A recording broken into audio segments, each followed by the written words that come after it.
Albert Einstein 14 March 1879 کو الم، جرمنی میں پیدا ہوئے، ایک مشہور ماہر طبیعیات اور تاریخ کے سب سے زیادہ بااثر سائنسدانوں میں سے ایک تھے۔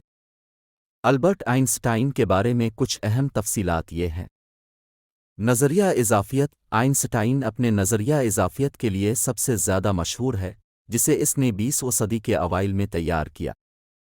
خصوصی اضافیت کا نظریہ 1905 میں شائع ہوا۔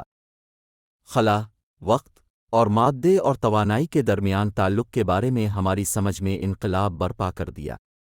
1915 میں پیش کی گئی تھیوری آف جنرل ریلیٹیوٹی نے ان نظریات کو وسعت دی اور کشش شکل کو سمجھنے کے لیے ایک نیا فریم ورک فراہم کیا۔ بڑے پیمانے پر توانائی کی مساوات: آئنسٹائن کی مشہور مساوات ای بڑے پیمانے پر اور توانائی کی مساوات کو ظاہر کرتی ہے۔ یہ مساوات ظاہر کرتی ہے کہ توانائی ای ایک کمیت ایم کے برابر ہے روشنی کی رفتار سے ضرب سی مربع۔ اس نے مادے اور توانائی کے درمیان تعلق کے بارے میں ہماری سمجھ میں انقلاب برپا کیا، جس سے جوہری توانائی میں ترقی ہوئی اور جوہری ہتھیاروں کی ترقی کی بنیاد فراہم کی گئی۔ نوبل انعام: 1921 میں آئنسٹائن کو فوٹو الیکٹرک اثر کے قانون کی دریافت پر فزکس کا نوبل انعام ملا۔ اس کام نے کوانٹم تھیوری کی ترقی اور روشنی کی ذرہ نما خصوصیات کی تفہیم کی بنیاد رکھی۔ تعلیمی کیریئر: آئنسٹائن نے اپنے پورے کیریئر میں مختلف تعلیمی عہدوں پر فائز رہے۔ انہوں نے زیورخ یونیورسٹی، پراگ میں چارلس یونیورسٹی اور برلن میں پرشین اکیڈمی آف سائنسز میں بطور پروفیسر کام کیا۔ انہوں نے اپنی زندگی کے آخری سالوں میں پرنسٹن، نیو جرسی میں انسٹی ٹیوٹ فار ایڈوانسڈ اسٹڈی میں پروفیسر کے طور پر بھی خدمات انجام دیں۔ سیاسی سرگرمی: آئنسٹائن نہ صرف ایک سائنسدان تھا بلکہ سماجی انصاف اور امن پسندی کا پرجوش وکیل بھی تھا۔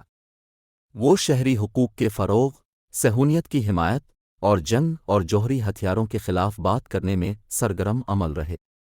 ریاستہائے متحدہ امریکہ کی طرف ہجرت: جرمنی میں نازی حکومت کے عروج کے ساتھ آئنسٹائن، جو کہ یہودی نسل سے تھا، 1933 میں امریکہ ہجرت کر گیا۔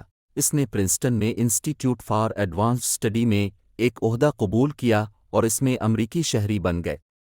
1940 انسانی ہمدردی کی کوششیں: آئنسٹائن نے اپنے پلیٹ فارم اور اثر و رسوخ کو مختلف انسانی مقاصد کے لیے استعمال کیا۔ انہوں نے یروشلم کی عبرانی یونیورسٹی کے قیام کی حمایت کی اور شہری حقوق کی تنظیموں، انسانی امداد کی کوششوں اور جوہری پھیلاؤ کے خلاف جنگ میں تعاون کیا۔ وراثت: سائنس میں آئنسٹائن کی شراکت اور اس کے بنیادی نظریات کا گہرا اور دیرپا اثر ہوا ہے۔